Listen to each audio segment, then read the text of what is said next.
Salut tout le monde, aujourd'hui on se retrouve pour une nouvelle vidéo, wishlist manga. Ces titres qu'on rêve de s'acheter, qu'on aimerait posséder dans notre mangatech. Si demain on gagne au loto, par exemple, Voilà, pourquoi pas, ou si quelqu'un veut gracieusement nous les acheter. Il n'y a pas de souci. Pas de problème, ça peut faire office de liste d'anniversaire, de Noël, prenez ça comme vous voulez. C'est parti. Let's go. Va peut-être y avoir des séries longues qu'on n'ose pas commencer par manque de budget. Pour ma part, j'aimerais énormément découvrir Space Brother, qui est actuellement, je crois, en 43 tomes passés chez Pika. Cette histoire sur deux jeunes hommes qui sont passionnés d'astronomie. L'un va réussir à devenir astronaute, mais l'autre, je crois qu'il a échoué et il perd un peu sa passion. Et voilà, c'est du tranche de vie. Ça a l'air trop bien. Tous les retours que je vois passer, en tout cas sur YouTube, c'est assez unanime. Mais voilà, il y a trop de tomes, quoi. N'hésitez pas à me motiver en commentaire, hein, pourquoi pas. Je pense à certains de nos amis. Faites pas le cadeau empoisonné d'offrir le premier tome. Hein. Non. Ça va pas le faire. Nicolas, Non, toi on te connaît. ça. Alors, moi je suis peut-être un peu plus partie sur des séries potentiellement que j'ai la flemme d'acheter parce que j'ai toujours d'autres priorités. Mais par exemple, une série que je peine à compléter parce que je trouve les tomes un peu chers pour la rapidité de lecture que j'en fais, j'aimerais posséder la suite de Deep Sea Aquarium. Je n'ai que 4 tomes actuellement. Je les dévore en à peine 20 minutes, mais c'est une édition Vega Dupuis et ils sont à plus de 8 €. Ça fait mal. Voilà, donc il me manque la moitié des tomes sortis actuellement. En plus, c'est une série qui sort super lentement. Mais voilà, si je pouvais gagner une petite somme d'argent là d'un seul coup, ou que quelqu'un m'offre les 4 tomes qui me manquent, je dirais absolument pas non parce que c'est une série que j'adore en plus. Ça va, t'es raisonnable là. Ouais, mais comme j'ai dit, j'ai la flemme et 8,50 € x 4. Bon, les gars, moi là j'ai besoin de vous. Vraiment, j'ai un choix qui me trotte dans la tête depuis un moment. Je vous explique. J'aimerais beaucoup commencer à lire Dragon Ball. Le fameux Dragon Ball. En manga, papier. Puisque j'avais déjà vu quelques épisodes de l'anime plus jeune. Mais j'ai un problème. D'un côté, ils ont sorti tout récemment l'édition full color. Donc voilà, l'intérieur est magnifique. La colorisation, moi je la trouve vraiment super jolie. Mais les jaquettes, oh là là, les jaquettes, les dos, je les trouve affreux, vraiment ignobles. Et précédemment, il y avait la Perfect Edition, qui a donc quelques pages couleurs, mais pas toutes, mais qui te fait une petite fresque qui est en 34 ou 37 tomes, je crois. Et je n'arrive pas à choisir, voilà, donc il faut m'aider en commentaire, motivez-moi pour l'une ou pour l'autre, enfin, essayez de me trouver des solutions, je sais pas, parce que j'arrive pas à me décider, voilà. On continue dans les tomes qui sont chers de fou et que j'aimerais continuer et à ce stade commencer, c'est les Boys Abyss. Ah oui. J'ai que le tome 1 qu'on avait trouvé en occasion à un prix que je trouve raisonnable pour, pour la qualité et ce que c'est. Mais mettre, je sais plus, c'est 12 € ou un truc comme ça dans un tome. Faut se dire que c'est le prix presque à 1 € près d'un tome de l'édition Hokage de Naruto. Oui, c'est vrai. Tome double, quoi. Voilà, je trouve ça trop cher, mais en même temps, j'ai trop envie de découvrir l'histoire. Je trouve que les jaquettes sont incroyables. Ouais, par contre, elles sont vraiment magnifiques. Et pour le coup, j'ai que le tome 1, et là, ça avance, et j'ai toujours que le tome 1, donc... Et tu prends du retard. Je prends beaucoup de retard, mais... J'ai l'impression qu'elle fait passer un message. Son anniversaire, c'est en septembre. Les amis et moi-même, on note. Là, vous notez, vous notez. Moi, c'est vraiment que des longues séries, en fait, que je n'ose pas commencer. Celle-ci, même moins que les autres, parce que je suis vraiment pas sûre d'aimer. Mais j'aimerais beaucoup découvrir Yona, princesse de l'aube. Oui, c'est possible. À plus de 40 tomes, 41, je crois, actuellement. Mais c'est vrai que c'est shoujo.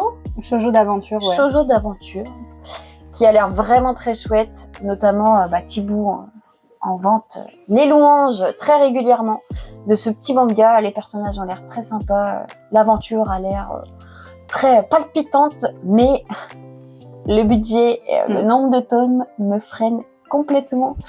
Surtout que c'est pas fini et c'est pas prêt d'être terminé visiblement. Donc vraiment, j'ose pas quoi. Alors, quand j'étais plus jeune, j'ai essayé de découvrir le manga Nana. J'ai pas du tout aimé, j'ai trouvé... Peut-être que c'était parce que c'était le premier manga que j'ai essayé, peut-être que juste j'ai détesté les deux nanas, l'une plus que l'autre sûrement, mais j'ai pas accroché du tout. Je sais que c'est quand même un grand classique.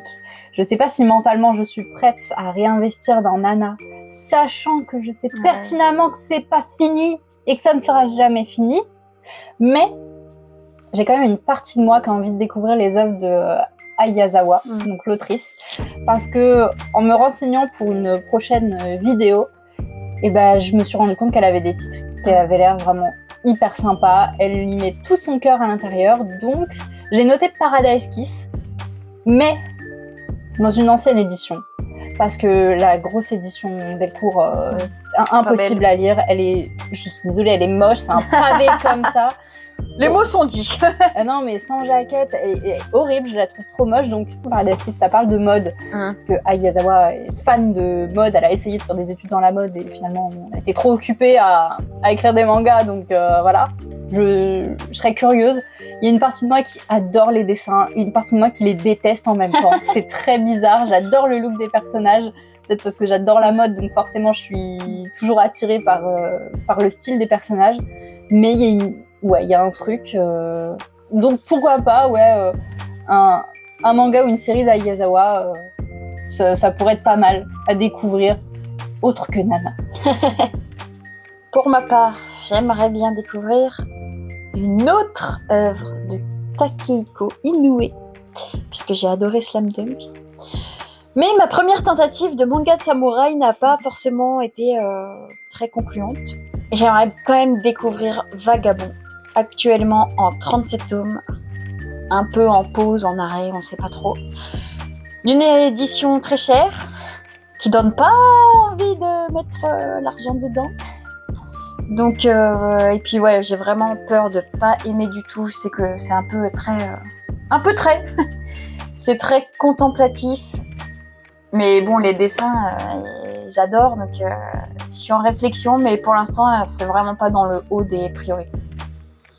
Une série toujours en cours de parution, il me semble, ou alors je suis pas très bien renseignée, mais étant donné que j'ai adoré Cardcaptor Sakura, Clear Card, parce que j'ai envie de retrouver Sakura en fait, mais en même temps j'ai une partie de moi qui me dit attends que ce soit fini, ça se trouve ils vont ressortir une édition hyper belle, la Pika s'il vous plaît, une fois que c'est fini, mais sortez-nous la même édition que c'est clair, tant qu'à faire, que l'histoire de base.